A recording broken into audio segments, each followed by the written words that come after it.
నమస్కారం అండి. నేను మీ ఆస్ట్రోన్యూమరాలజిస్ట్ రహిమాన్‌ని మాట్లాడుతున్నాను. మన పుట్టిన డేట్ బాగా ఉంటే, మనకి సంపద కూడా బాగా కలిసొస్తదండి.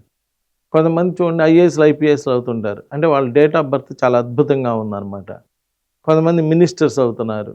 కొంతమంది రకరకాలుగా. ఇలా డేట్ ఆఫ్ బర్త్ బలంగా ఉంటే, లైఫ్ బలంగా ఉంటుంది. వీటిలో 19 అని ఒక నంబర్ ఉందండి. ఒక అద్భుతమైన నంబరు. అలానే 23 అని ఒక నంబర్ ఉంది. గజకేసరి యోగానికి సంబంధించిన నంబరు. అలానే 24 అని ఒక నంబర్ ఉంది. అది కూడా హ్యాపీయెస్ట్ లైఫ్ గడిపేటువంటి నంబర్. ఇలా కొన్ని కొన్ని నంబర్స్ ఉంటాయండి.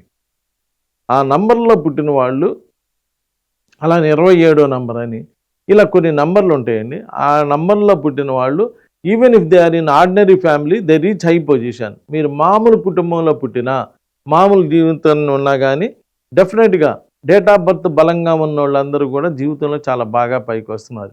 ఇక్కడ డేట్ ఆఫ్ బర్త్ బలంగా ఉండటమే కాదండి, డేట్ ఆఫ్ బర్త్‌కు తగ్గట్టుగా పేరు కూడా బలంగా ఉండాలి. 2 డేట్ ఆఫ్ బర్త్ అలానే పేరు 2 గనక కలిసి బలంగా ఉంటే మాత్రం డెఫినెట్‌గా మీ లైఫ్ అనేటువంటిది చాలా బావుంటుంది. జీవితంలో బాగా పైకి రావడానికి వీటన్నిటికి అవకాశం ఉంటుందండి. అలా చేసుకోండి. నమస్కారం.